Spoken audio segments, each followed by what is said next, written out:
finalizar agora nessa reunião, e é uma parte bastante esperada, eu quero convidar a doutora Cari Souza Bulho Oliveira para conversar com todos nós sobre as atualidades de tratamento. E depois dessa apresentação, abrimos para as perguntas e respostas. Tudo bem? Bom dia.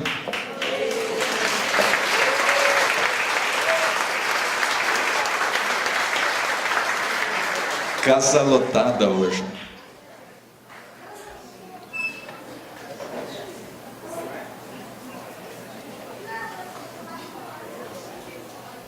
Foi.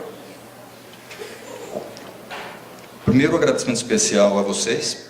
Quando a Tatiana falou que ela tem uma honra enorme de representar a Abrela, na verdade, ela está representando todos nós.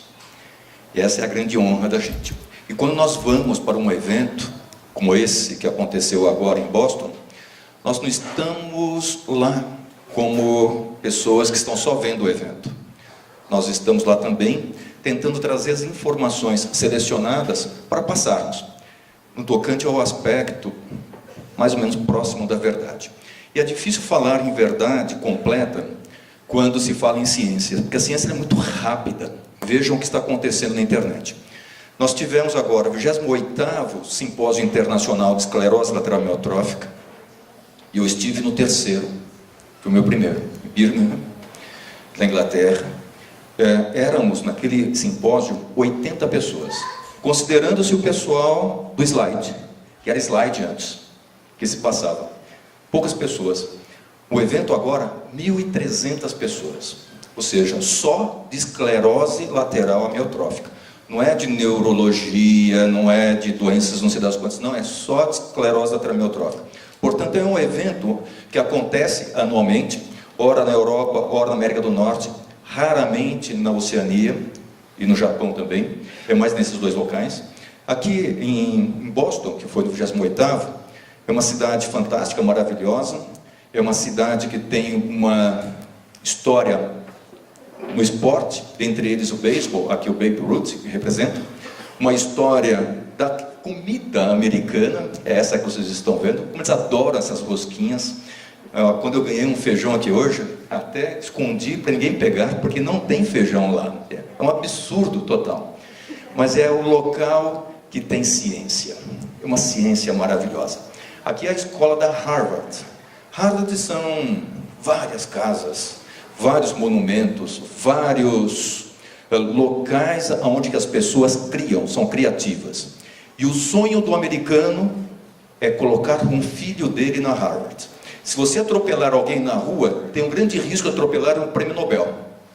40% deles encontram-se lá. Olha só, ou lá na Harvard, ou no MIT, que é Massachusetts Institute of Technology, que é esse local. Cheio de jovens, 20, 21, 22 anos, tudo nerd, impressionante, mas são criativos, são as pessoas que criam, são as pessoas que trazem as novidades. Então, por exemplo, que se encontra aqui. Dentre os indivíduos que trouxeram novidades, estão aqui, ó, Bill Gates, está lá Steve Jobs. Vejam só, o que acontece nesse local? Nesse local inspira ciência. E eu descobri a razão, por que esse local inspira ciência. Porque neva e faz um frio do capeta lá. Impressionante. Então as pessoas não têm o que fazer. Tem que estudar, tem que criar, tem que fazer novidade, trazer novidade. E nós enfrentamos uma nevasca, e por isso, que como lá fora estava muito gelado, tivemos que assistir aula. Não deu para ir para a praia, tal, então ficamos assistindo aula. E aqui estão os conflitos de interesses que eu tenho em relação às atividades. Quando alguém fala que não tem conflito de interesse, tem. Existe sempre um conflito de interesse, que não tem jeito. Mas nós procuramos ir para este evento sem qualquer patrocínio, de laboratório, de empresa, de exames, ou seja, fomos por conta, ou os representantes da Abrela, que são os representantes da Abrela. Exceto os representantes específicos, o restante, Marco Antônio, todo mundo é por conta. Isso por quê? Para eu não ter um conflito, para eu poder trazer a informação mais próxima da verdade. E quando se fala a respeito de tratamento, tratamento é o ato ou efeito de tratar, que é a maneira de tratar alguém, que é a maneira de operar sobre certas matérias que se deseja transformar. E assim, pediu-se para que eu falasse a respeito de tratamento. Tratamento vem do francês, que foi incorporado ao dicionário médico em 1636, e quando se fala em português, foi incorporado ao dicionário em 1845. Então não tinha essa palavra tratamento antes. Mas embora as pessoas, sempre na história, elas fossem tratadas de uma forma ou de outra do ponto de vista médico. E quando se fala em tratamento, tem vários tipos de tratamento. Degradante, quando a humilhação de alguém perante a si mesmo e perante os outros, ou leva a pessoa a agir contra a vontade ou a consciência. Tratamento desumano, é o tratamento degradante que provoca grande sofrimento mental ou físico e que na situação específica é injustificável, impondo esforço que vai além dos limites humanos razoáveis. Tratamento cruel, é aquele que intensifica o sofrimento da vítima sob uma forma desnecessária. E ainda, nós temos o tratamento fútil. Fútil é um vaso romano, chamado futile, é um vaso que não fica em pé. Qual que é a finalidade de um vaso que não fica em pé? Nenhuma. E tem o tratamento fútil, é aquele do vaso que não fica em pé, que não traz nenhuma finalidade ou benefício para a pessoa, é o que se importa. E quando se fala em tratamento em medicina, é uma parte da medicina. Nós fazemos a história, o diagnóstico, o prognóstico relacionado ao diagnóstico fundamental, aquilo que foi comentado antes, especialmente no tocante ao aspecto da fisiopatologia, da etiopatogenia, ou seja, das causas que levaram àquele problema. Uma das partes da medicina, portanto, é o tratamento que coube falar a respeito dele aqui neste momento. E quando se fala em tratamento, o tratamento tem uma história importante. E nessa história importante, logicamente, que nós trazemos a depuração disto. Para nós, começa em Hipócrates, mais ou menos 400 anos antes de Cristo, ele deixou um escrito fantástico para nós, e desse escrito que ele nos deixou, é o juramento que nós fazemos quando nós terminamos nosso curso médico de 6 anos de medicina. E quando nós fazemos o juramento é feito pelos deuses considerados da época, dentre eles Higeia, que deu higiene, Panaceia, aquela que panaceia para todas as doenças, e ele fala o seguinte: também prescreverei regimes de estilo de vida que beneficiem meus pacientes de acordo com a minha melhor capacidade de julgamento. Quando nós vamos ao congresso, a gente tenta fazer exatamente isto. E se eu não posso lhes causar mal ou maus tratos. Se eu fizer um tratamento não adequado, pode ser cruel, pode ser fútil também, que se parte. Portanto, eu tenho que fazer esse juramento, e esse juramento feito de uma forma fiel e sem corrupção, que me possa ser permitido partilhar plenamente da vida, da prática de minha arte, ganhando o respeito de todos os homens por todos os tempos. No entanto, caso eu transgrida e viole esse juramento, o contrário vai ser o meu destino. Então essa é a nossa preocupação, ou seja, procurar sempre a verdade, da verdade, orientar sob a melhor forma possível. Daí vem a aliança, a história das associações todas, tentando fazer um filtro, uma depuração. E para isso tem os trabalhos científicos. A aliança, ela incentiva o trabalho científico. As universidades incentivam. O que acontece com a Harvard, o que acontece com a MIT, mesma coisa. E o trabalho científico, eu vou, dentro de tudo aquilo que o Marco Antônio comentou a respeito da fisiopatologia, selecionar moléculas. Essa seleção de moléculas depois ela é depurada, e aí eu vou fazer o ensaio clínico. Para eu fazê-lo, eu tenho que escolher as boas moléculas. Eu tenho que fazer um trabalho in vitro, em laboratório. Depois, em modelo animal. Depois do modelo animal, uma fase que é feita em voluntários sadios, que é a fase 1. Depois, uma população de pacientes, que é a fase 2. Depois, é uma população onde que a metade da população estudada, eu vou colocar o princípio ativo naquela população, e tem que ter uma população controle, que é a população de placebo. Só que o paciente não sabe se ele é medicamento ou se ele é placebo. E o profissional da saúde não sabe se aquela pessoa é medicamento, se a pessoa é placebo. Eu acompanho por um período, para ela, mais ou menos 1 ano, e depois eu vou ver o que aconteceu. Eu faço as medidas. Quais são as medidas? As medidas de qualidade de vida, medidas de depressão, medidas de longevidade, ou seja, de mortalidade. Isso que eu vou fazer o acompanhamento, e depois disso tudo, a medicação é boa. ela modifica a história da doença. E a medicação é segura. Antes de qualquer coisa, eu tenho que mostrar segurança. Ou seja, eu não posso causar maus tratos. Ou seja, causar para um indivíduo uma nova doença. E ainda, depois, eu tenho que ver a eficácia. Só depois é que é registrada a medicação. E registrada aonde? Onde que ela é desenvolvida. No Brasil se desenvolve pouco. Muito pouco. Exceto a agricultura, que a gente desenvolve bastante. Mas na parte médica não. Portanto, a gente compra. Nós vendemos melancia e compramos nanotecnologia. Olha só, é o que está acontecendo com o Brasil. E na parte médica é a mesma coisa. Portanto, um remédio que é pesquisado aqui, que chega até o final, ele custa $1,5 bilhão hoje, mais ou menos. Que tem que ser dividido naquela população que a gente está estudando. E ela é comum? Não, é raro. 2 a 4 pacientes por 100 mil pessoas, 20 a 40 por 1 milhão. Então vamos fazer a conta. A conta, nós somos 4 mil pessoas mais ou menos no Brasil. A 6 mil pessoas. Portanto, a conta para o indivíduo que tenha ela é uma conta muito alta, que tem que pagar.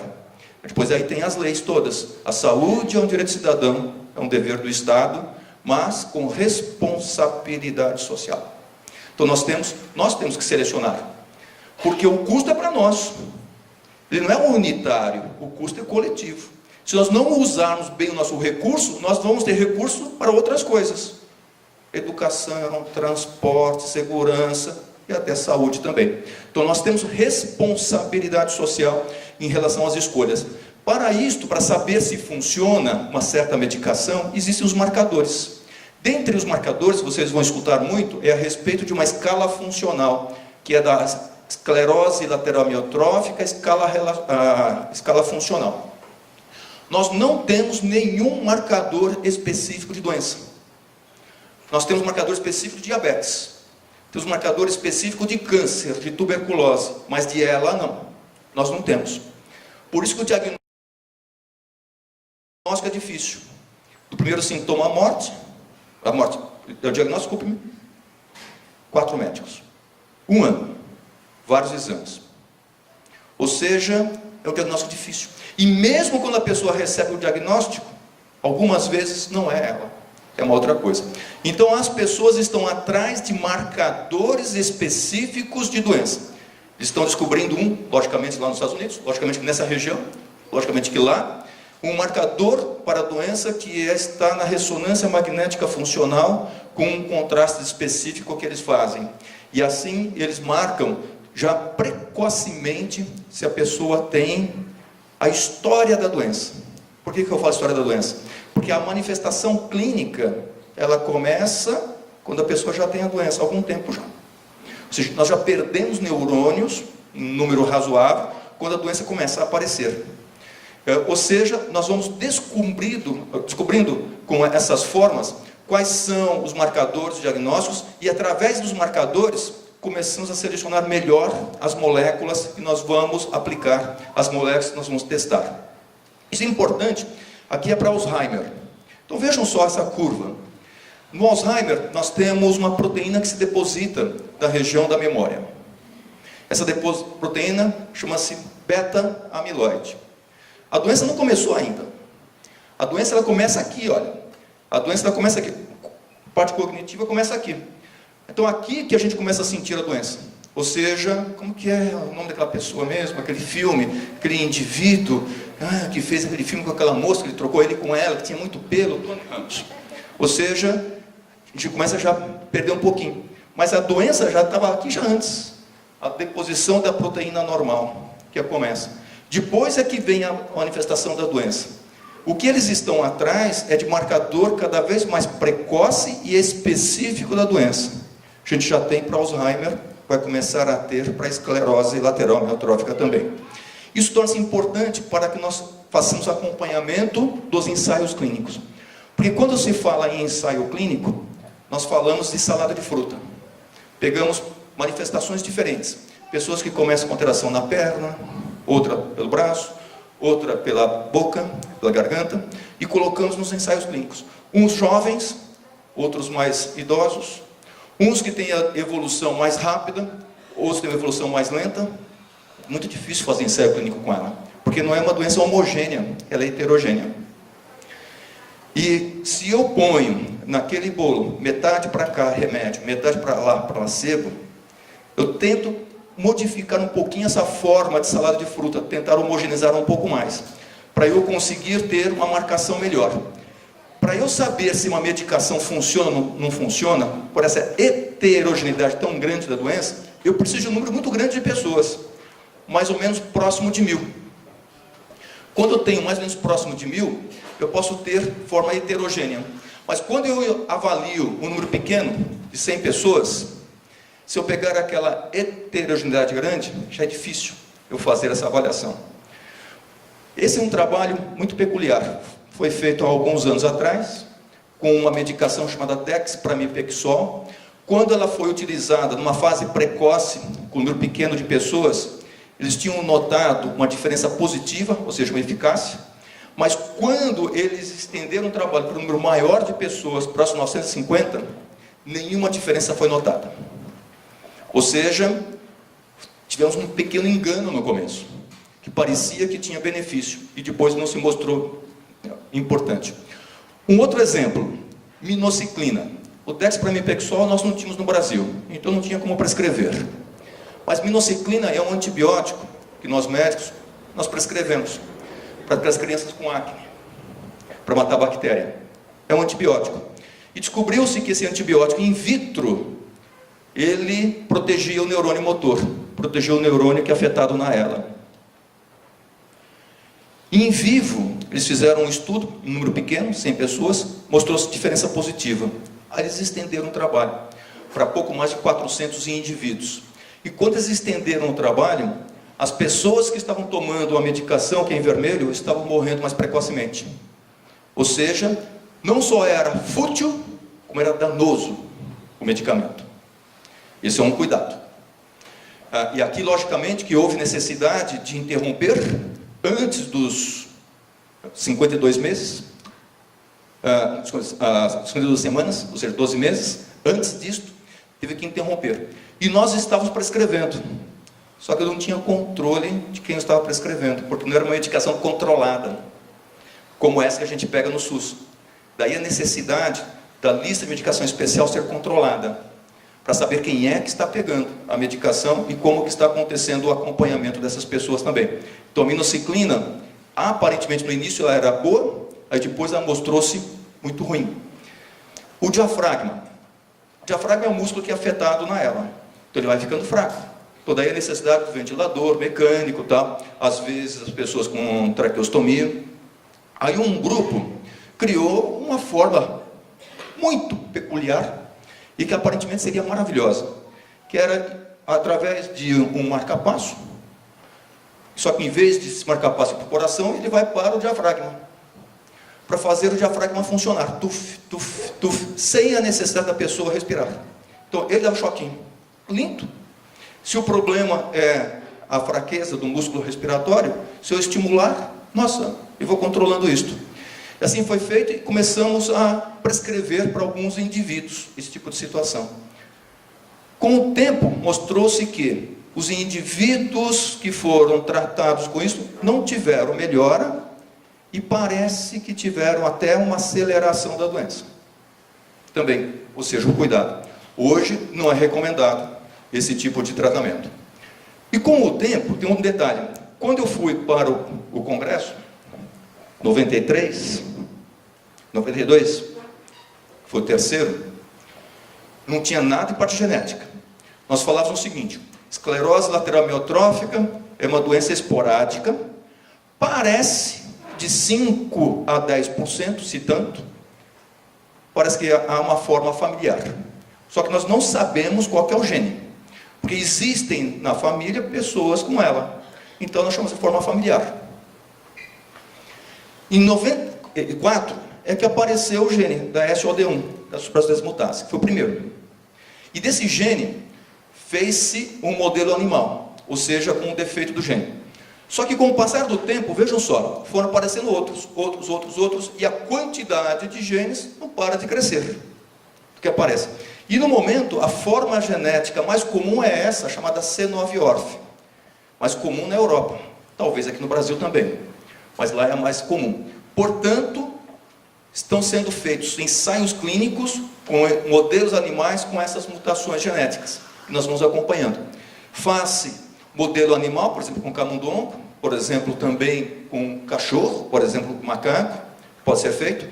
E percebe-se que, realmente, nos modelos animais, a doença começa antes, bem antes de aparecerem os primeiros sintomas clínicos da doença.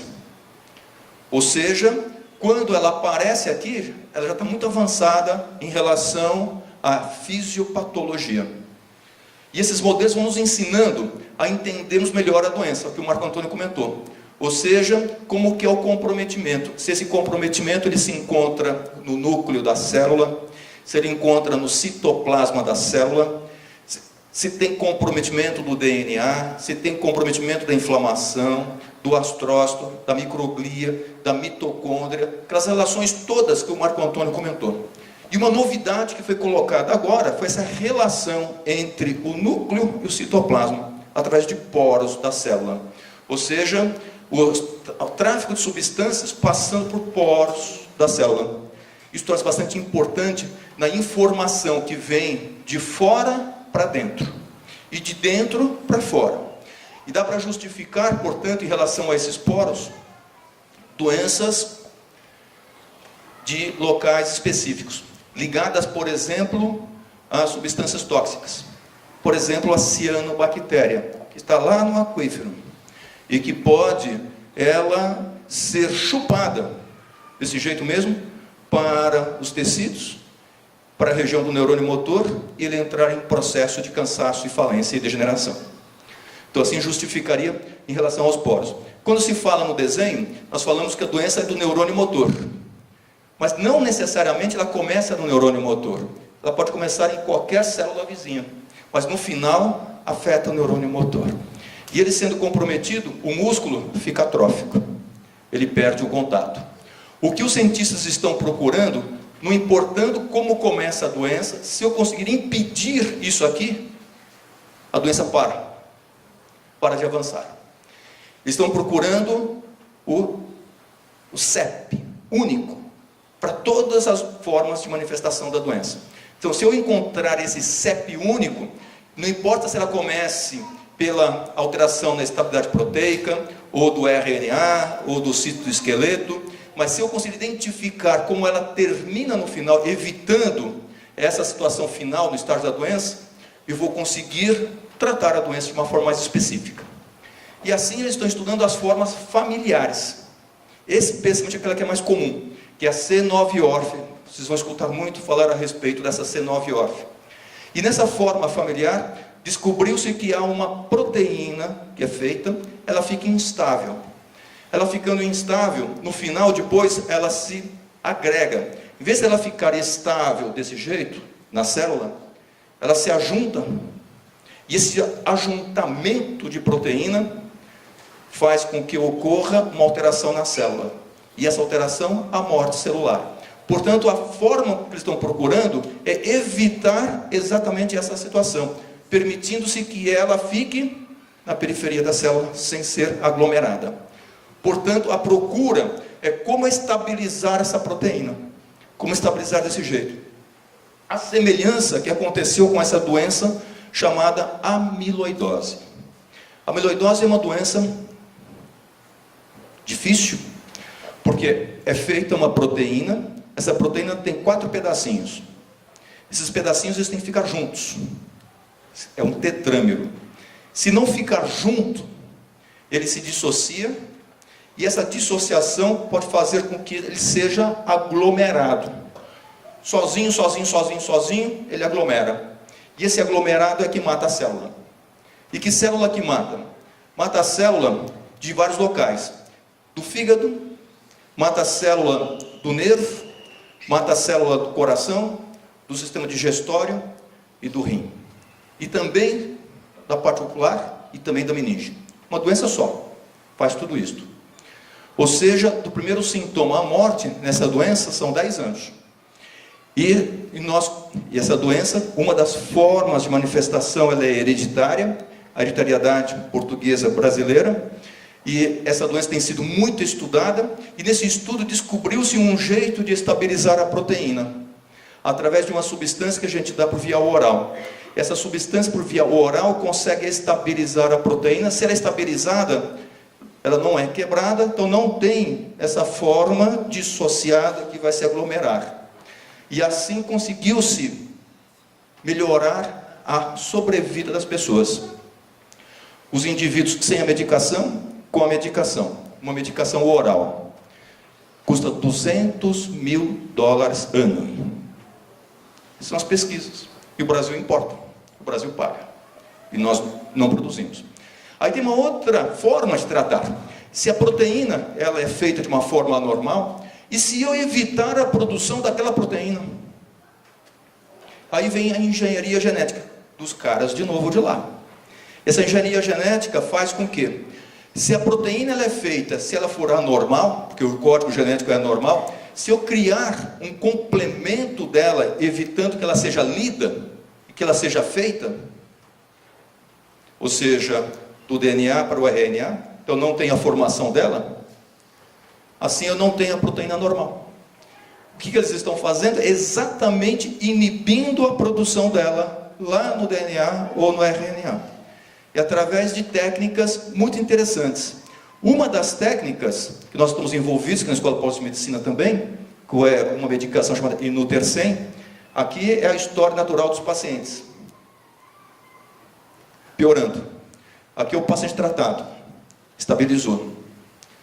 Uma medicação que é dada sob uma forma subcutânea. Eu não sei quanto vai custar, mas vai custar mais que aquela forma oral. Essa foi boa. Aquela outra via oral, ela estabilizava, mas a doença continuava progredindo. Mais ou menos como o Riluzol. Só que é a mais efetiva. A outra consegue parar a doença. Mas ele não melhora. Aí eles inventaram uma outra forma mais elegante, chamada RNA de interferência. Este RNA de interferência, ele interfere na produção, portanto, daquela proteína, e essa medicação ela é dada sob uma forma endovenosa. Via oral, subcutânea, endovenosa. E a endovenosa, olha só, a doença melhora. Mesmo instalada, ela melhora. Provavelmente vai custar mais que aquelas outras duas formas. Mas isto trouxe uma transformação na forma de nós vermos as doenças degenerativas ligadas à produção de proteínas anormais, como que é a esclerose lateral amiotrófica. Eu não tenho dúvida disso. Nós vamos começar a falar muito a respeito disto agora. Tratamento com RNA de interferência, que é a nova coqueluche em relação ao tratamento. E quando se fala em tratamento, nós podemos nos esquecer. O foco é o paciente. Ele é o foco. E o binômio, foco, paciente e aquele que está mais próximo dele. No 27º Congresso Internacional, que foi lá em Dublin, na Irlanda, o Marco Antônio trouxe bastante informação. Nessa informação, ainda, o Riluzol continua sendo a única medicação que consegue fazer com que a doença seja um pouquinho mais lenta. Mas não modifica em nada do ponto de vista de regressão da doença. E nem de estabilidade plena dela, permitindo-se mais tempo para os indivíduos.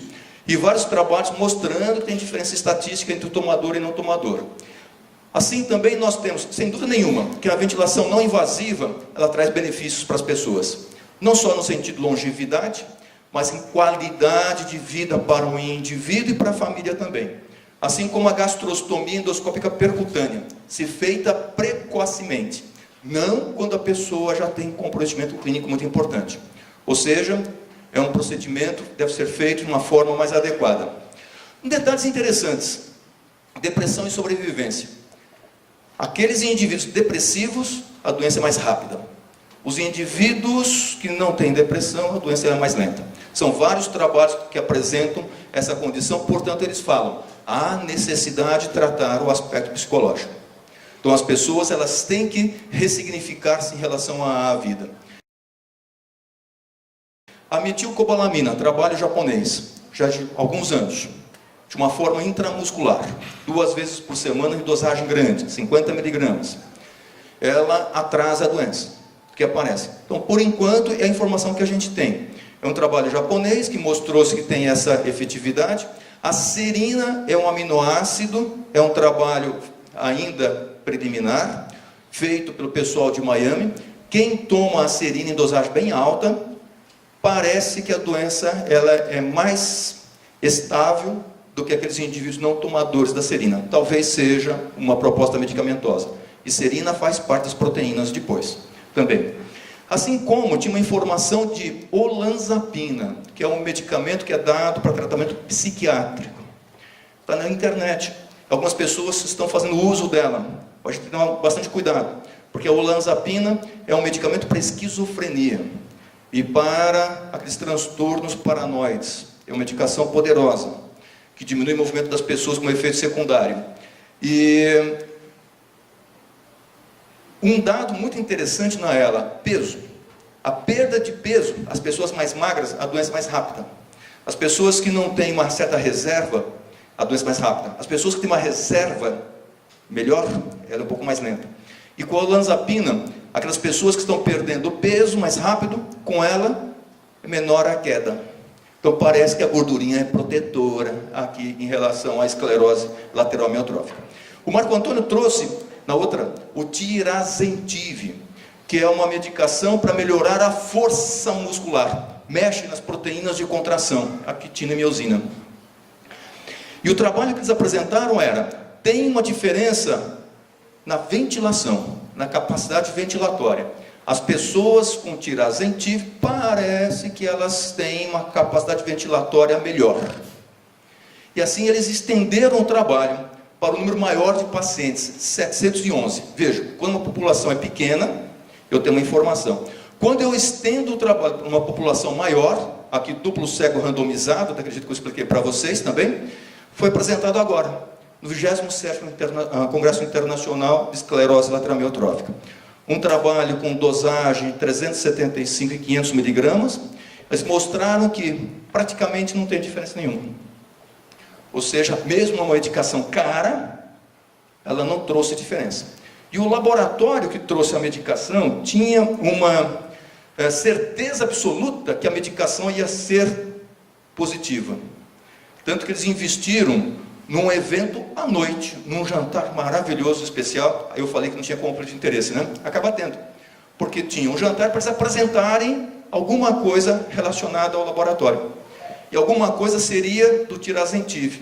Só que como a medicação não foi positiva, a apresentação à noite foi uma apresentação mais do laboratório, o que eles fazem, tal, a parte social, tal, não sei, mais de medicação nenhuma. Porque o ensaio clínico não foi positivo. Ou seja, não se mostrou como era naquela fase inicial que tinha uma diferença. Depois, não tem diferença nenhuma, que aparece no ensaio clínico. Portanto, Tirazentiv não se mostrou efetivo. Só que eles não param, os cientistas não param. Eles fazem um funil, eles pegam aquele monte de molécula que pode ter, aqueles monte de mecanismos, e eles vão atrás de uma que seja realmente efetiva para o processo. Dentre as moléculas que passam pelo funil, Razagilina, que é uma medicação para Parkinson, doença de Parkinson. Na fase inicial, parecia que era boa. Aí foi feita a pesquisa, número, olha, 252 pacientes. E o paciente que entra no ensaio clínico, ele não pode sair. E é 1 ano. E no ensaio clínico pode ser que ele esteja no braço remédio ou no braço placebo. E depois de 1 ano de acompanhamento desses indivíduos, Razagilina, nenhuma diferença entre os tratados e os não tratados, que aparece. Aí vem uma outra medicação chamada Ibudilaste. Passa aquele funil, eu estou procurando alguma coisa que modifique a doença. E aqui só 51 pessoas foram randomizadas. Veja que é um número pequenininho, 51. Mas esse resultado foi interessante. E aqui é o seguinte, para mostrar como que as pessoas evoluem na esclerose lateral amiotrófica, em relação a meses, está bem? Algumas pessoas são lentas na sua evolução, outras são mais rápidas. Então, nos ensaios clínicos, hoje, os indivíduos que trabalham com estatística, eles tentam tirar aqueles que são mais lentos e aqueles que são muito rápidos, para deixar mais ou menos uniformizada a amostragem. É um modelo estatístico, mas a gente tem que ter medo dos estatísticos. Porque se eles fossem muito bons, eles seriam muito ricos. E é verdade. Veja esse pessoal de economia. Eles falam muita coisa à noite na televisão. É chute que eu vejo, muitas vezes, do que aparece. Eles vão ficar bravos comigo. Mas isso tem também. Em relação a essa parte estatística, eles vão trabalhando com ela, mas com 51 pessoas, os tratados que em vermelho, eles se encontram em vermelho, comparados com os não tratados, com o medicamento em azul, tem uma diferença boa. Então pode ser que seja uma medicação positiva. Só que haverá necessidade de nós termos um N maior, um número maior, para nós termos uma diferenciação em relação a essa condição. Aí chega no edaravone, que vocês escutaram bastante neste ano de 2017, do edaravone. Edaravone japonês. É um estudo japonês que ele atua na mitocôndria como antioxidante, ou seja, diminui o processo de envelhecimento da célula. Pode ser que seja uma medicação boa. E é uma medicação que está sendo testada desde 2001 para tentativa de tratamento de acidente vascular cerebral. A forma de tratar foi uma forma para tratar acidente vascular cerebral. Ou seja, eu fazer a administração endovenosa do edaravone por 14 dias, paro 14 dias, aí depois 10 dias. Aí depois, cada mês 10 dias, cada mês 10 dias. Mas é uma forma para AVC. E eles verificaram in vitro, o edaravone, ele protegia o neurônio motor. E assim eles estenderam o trabalho para a esclerose lateral amiotrófica. Eu falei 2001. Nós somos 2017, são 16 anos. Aí eles apresentam uma medicação que foi registrada no Japão para tratamento de esclerose lateral amiotrófica, porque para AVC não funciona. É mais fácil fazer o trabalho clínico para AVC com um número maior. E foi registrada nos Estados Unidos também, essa medicação no ano passado, pelo NIH. Será que funciona realmente? Aí vamos lá, eu falei 2001, e o ensaio clínico feito é com um pouco mais de 100 pacientes. Como é que aqueles outros ensaios clínicos eu tenho um número muito maior de pessoas, e neste eu tenho bem menos? Aí vem os estudos estatísticos, que as pessoas vão fazendo. Então eles vão, daquela população grande, eles vão procurar se teve diferença. Não teve. Mas quando eles analisaram as pessoas que foram tratadas na fase inicial da doença, teve uma diferença estatística. E essa diferença estatística, ela se encontra aqui. Ou seja, um ganho até de 6 meses, mas nas pessoas que foram tratadas inicialmente, no comecinho da doença. Quando eu faço uma análise geral, não tem diferença. Essas, no início, eles mostraram diferença. Só que nós queríamos que eles estendessem os trabalhos. Ou seja, as pesquisas. Como que aconteceu também em relação às outras pesquisas que aparecem. Ou seja, a extensão. Só que eles não vão estender. Não tem sentido para eles estenderem para um número maior. Por quê? Conseguiram um registro americano. Cada ampola custa razoável. São 14 ampolas, esse preço por mês. Não é coberto pelo SUS, que aparece dessa medicação. E será que funciona realmente? E agora eles estão aonde? Eles estão no seguinte problema. Essa aqui é da Anvisa. A Anvisa também tem registro dela. Hepatite fulminante, como efeito relacionado à medicação. Isso já é o efeito adverso que já começa a aparecer. Pessoas vão lá, buscam a medicação, trazem. Nós não sabemos se ela traz benefício, porque não ocorre uma extensão. Só que no congresso eles apresentaram o seguinte: mais trabalhos relacionados com o edaravone. Muito provavelmente o que nós vamos ter vai ser um ensaio clínico maior com o edaravone por via oral. E esse por via oral é interessante. A absorção é muito boa. E a quantidade plasmática dele é atingida de uma forma mais estável. Então pode ser que seja uma medicação por via oral todos os dias boa. A gente não sabe ainda. Nós vamos aguardando a respeito dessa situação. E esse é um trabalho japonês de pessoas com esclerose lateral amiotrófica sendo tratadas com edaravone. São 5 pacientes desde 2003. São 14 anos. São os indivíduos. Aqui eles estão mostrando não que a medicação ela consegue atrasar a doença, mas para mostrar que ela é segura para esses indivíduos. E vejam, pessoa sendo tratada de uma forma endovenosa, precisamos todos. O que parece? O japonês aguenta bastante.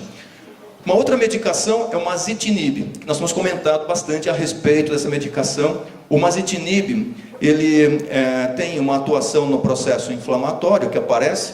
Em pequena dosagem a diferença não é muito boa, mas nessa dosagem chamada de 4,5 mg por quilo por dia, tem uma diferença estatística do ponto de vista de tratado e não tratado, com as pessoas tratadas com longevidade maior, e um número bom de pacientes do ponto de vista de acompanhamento do que aparece. Esse número bom de pacientes é bem maior do que aquele do edaravone. E o resultado é melhor, porque eles não selecionaram população, só que interessante, eles não pediram registro. Alguma coisa estranha acontece. Por que eles não pediram registro até agora, se mostra uma diferença? Então, é isso que a gente tem que procurar com os colegas também. O que está acontecendo? Parece que o laboratório, isso é informação, que o laboratório tem algum problema de segurança no laboratório. Essa é a informação que foi passada, porque se fosse pela curva, era para ter sido registrada já. Embora essa medicação ela seja encontrável em veterinária.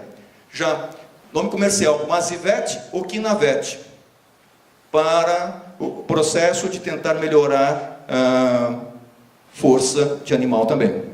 Ou seja, há pessoas que estão importando essa medicação de uma forma veterinária. Eu não recomendo. Tá? Nós precisamos ainda saber o que está acontecendo em relação a essa situação. Depois tem outro detalhe. Esclerose lateral amiotrófica é mais comum em homem do que em mulher. Mas até uma certa faixa etária. Depois dos 70 anos, mulher começa a ser mais preponderante do que homem. Talvez tenhamos o fator hormonal envolvido. Portanto, há algumas pessoas que inibem a testosterona, para as pessoas com esclerose lateral amiotrófica, mas esse trabalho mostra o contrário, que a testosterona aumentada, ela protege o neurônio motor. Então nós temos uma certa incoerência de informação de onde que vem.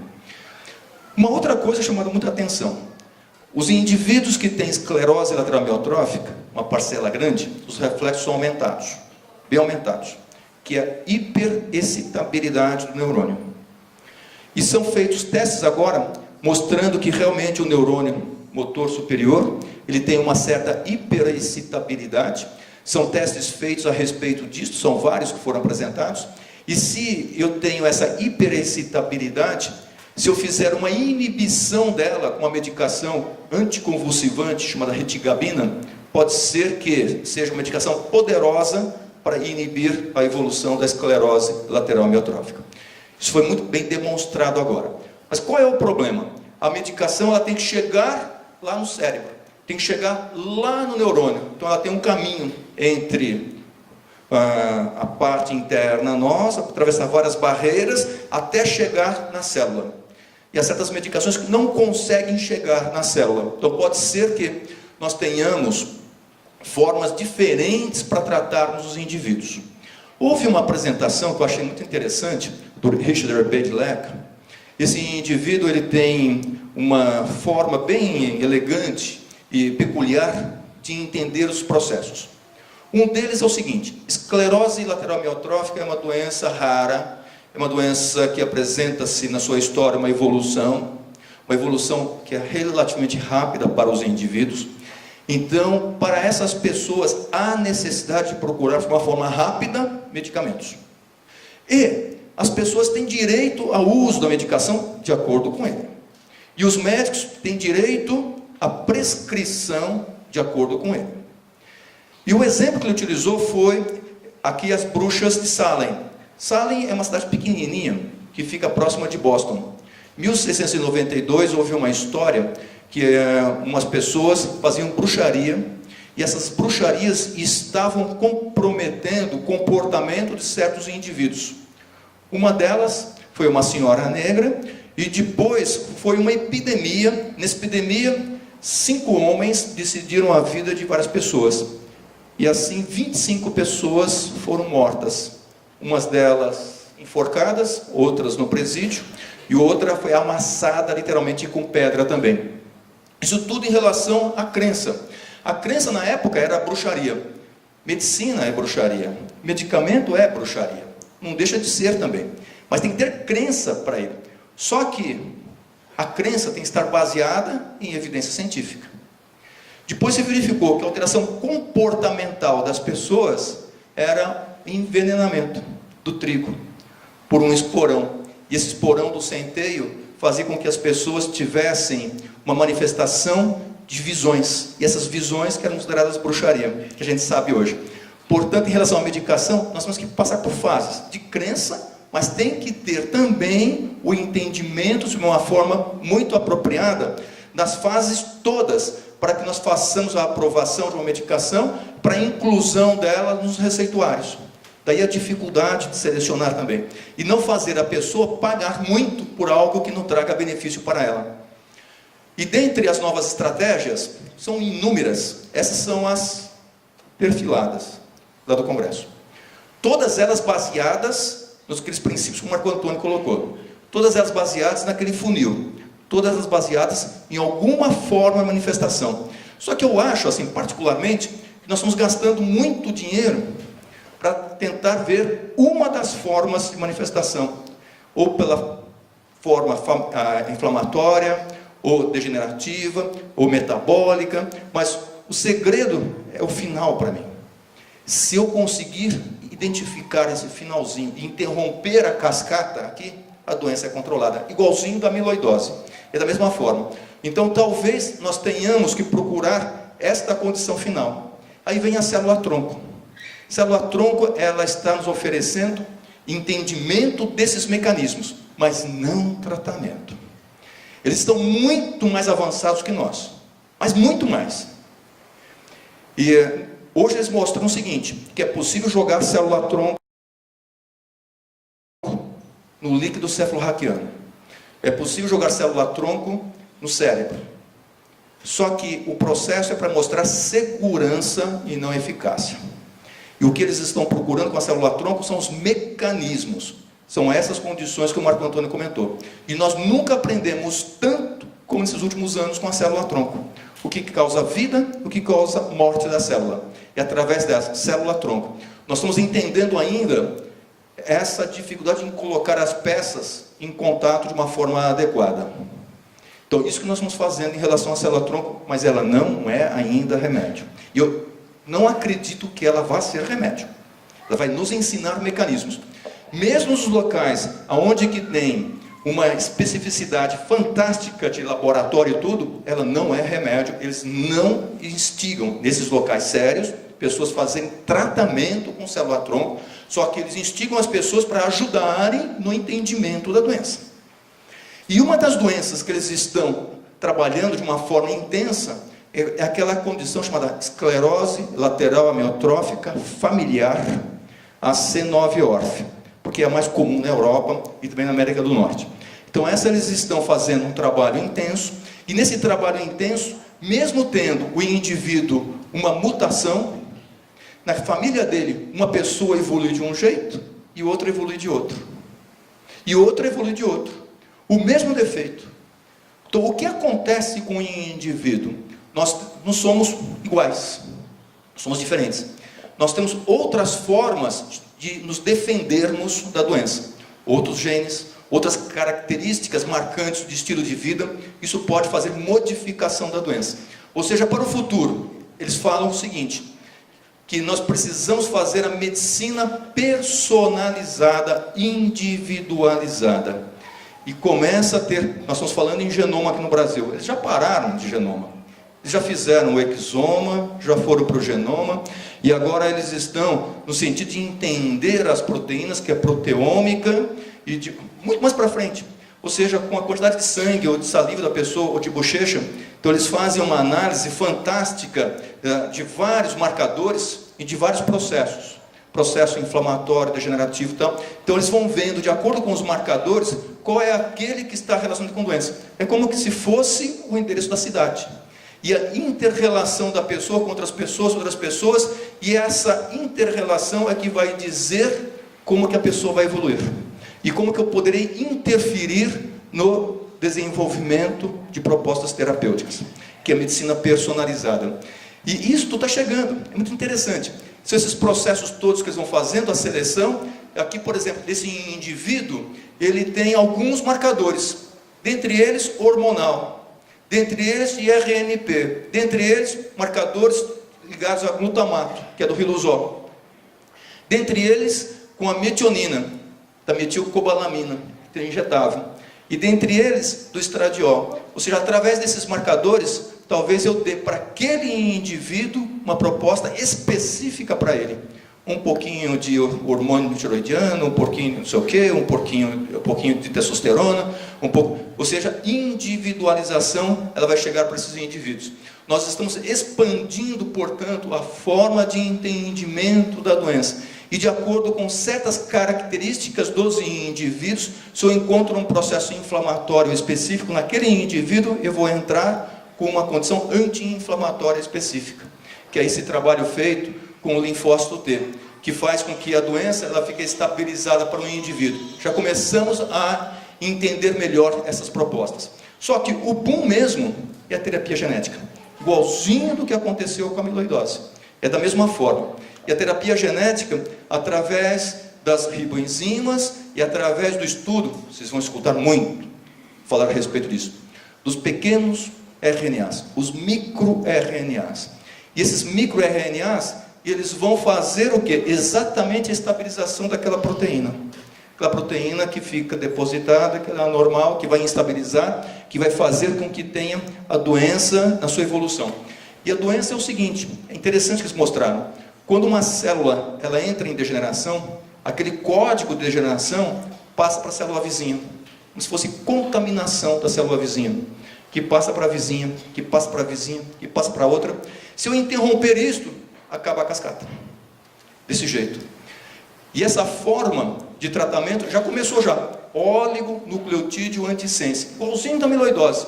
É do mesmo jeito, já começam os trabalhos. Logicamente que começa in vitro, depois modelo animal, e depois começa a terapia genética. E para eu jogar a substância, eu preciso jogar essa substância num vírus. E esse vírus não pode trazer doença para a pessoa, ele tem que ser inativo.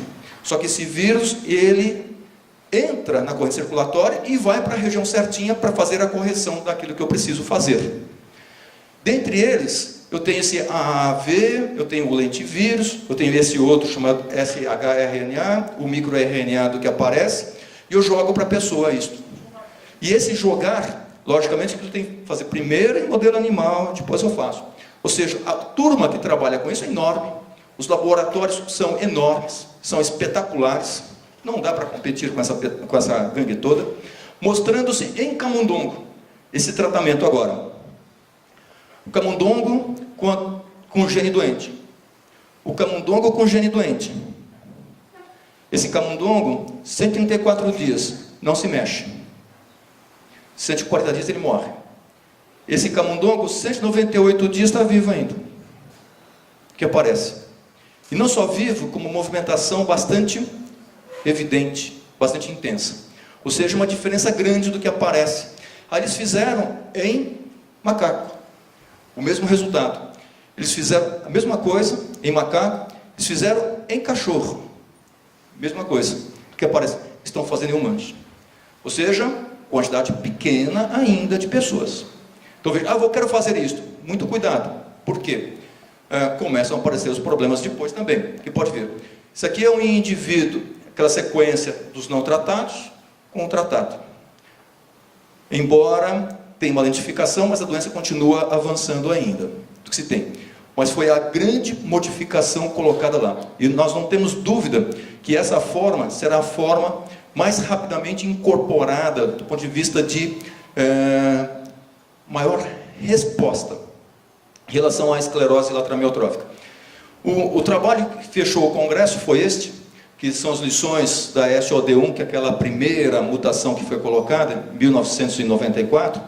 A aula foi dada pelo professor Dr. Robert Brown, é um indivíduo espetacular. Ele nos ensina o que aconteceu com a história da SOD1. Ou seja, a SOD1 nos ensinou como é que a célula entra em processo de geração, quais são os mecanismos que estão envolvidos na célula, e esses mecanismos nós estamos trabalhando com eles, E aqui, de novo, é o tratamento de uma forma genética. O camundongo não tratado e o camundongo tratado. Uma diferença muito grande em relação à sobrevida. Ele nos mostra essa condição. Agora, qual é o grande problema? O grande problema é aquele princípio terapêutico entrar na célula, que tem uma barreira. A barreira que impede é o problema da célula-tronco. A célula-tronco ela não chega lá no lugar certo. Ou seja, entre o sangue para chegar lá na célula do neurônio. E aí tem experiência desse moço aqui, olha. O Agessandro. O Agessandro é um colega nosso da Escola Paulista, ele se encontra em Toronto, num serviço de esclerose lateral amiotrófica, e ele foi convidado para apresentar o trabalho dele. Eu tenho grande honra de estar ao lado dele aqui. E esse trabalho, que são as novas fronteiras relacionadas com o tratamento de esclerose lateral amiotrófica. É uma coisa maravilhosa. O que ele está propondo fazer? Então veja só, aqui é o sangue, o remédio está aqui no sangue. Só que ele tem que sair daqui e passar para o neurônio. E tem uma barreira fantástica. Porque se não tivesse essa barreira, nós teríamos meningite toda hora. Ou seja, a bactéria passaria. O vírus chegaria lá dentro do cérebro. E nós teríamos doenças, outras. E essa barreira nos protege, mas ela também traz um problema. Qual que é o problema? Ela não deixa que remédio passe. Qual que é o trabalho dele? O trabalho é o seguinte, olha só. Aqui é o sangue. E a molécula tem que passar para a região que eu preciso tratar. Só que pequenas moléculas lipofílicas, são os remédios lipofílicos, eles passam. Então, ou seja, o riluzol é lipofílico. Então ele passa a barreira. Então ele passa. Só que moléculas um pouco maiores não passam. Célula-tronco não passa. E terapia genética não passa. Essa que é feita do RNA, microRNA. Mesmo sendo pequenininha, não passa. Não chega. Qual que é o truque? De eu criar um mecanismo para fazer com que essas moléculas, elas passem por esses buraquinhos. E esse mecanismo, para passar no buraquinho, desculpe, não está tocando, não tem problema. Eu abri isso aqui. Como que eu faço? Ele põe na corrente circulatória do indivíduo microbolhas pequenininhas, e aí dá um choque de ultrassom específico. Aqui é um paciente que vai ser tratado da situação. Aí eu ponho esse fixador, uma máquina chamada de ressonância magnética, onde eu posso fazer um pulso de ultrassom, e esse pulso de ultrassom faz com que aquelas moléculas elas se distendam. E elas se distendendo, elas abrem os buraquinhos. Qual que é a proposta? Dar o remédio, de uma forma via oral, ou subcutânea, ou endovenosa, e em seguida abre a barreira. E a abertura da barreira faz com que as moléculas entrem para o local que seja apropriado. É um trabalho que está começando agora. Portanto, quando se fala de esclerose lateral amiotrófica, a gente está falando de potencialidades múltiplas. Um aprende, passa para o outro, para outro, para outro, e vai selecionando as informações. Essa forma aqui, eu acho que vai ser especial. Aí você faz a medicação, o choque, faz a abertura da parede. Especialmente para o tratamento com terapia genética. Porque a terapia genética, ela não é todo dia. Ela é feita a cada 2 semanas, ou cada 3 semanas, ou mensal. Ela é feita, e faria desse jeito. Então, talvez seja a solução para a doença. E é algo que tem, assim, uma repercussão muito grande. Do 3º congresso que eu fui, que foi o primeiro meu, para este agora, 28º, esclerose lateral amiotrófica teve uma diferença absurda, fantástica. Não só do ponto de vista da multidisciplinaridade, mas no sentido de entendermos as doenças e essas particularidades. E ela foi adotada como uma doença protótipo para desenvolvimento de medicamentos, para outras doenças degenerativas, como Parkinson, como Alzheimer também. Embora ela seja incomum, ela foi considerada aquela protótipo para nós desenvolvermos medicamentos para doenças mais comuns. Por isso que eu acho que o tratamento não vai ser tão caro desse jeito, porque vai ser utilizada a proposta terapêutica para outras condições mais comuns também. Nós estamos vivendo um momento muito especial.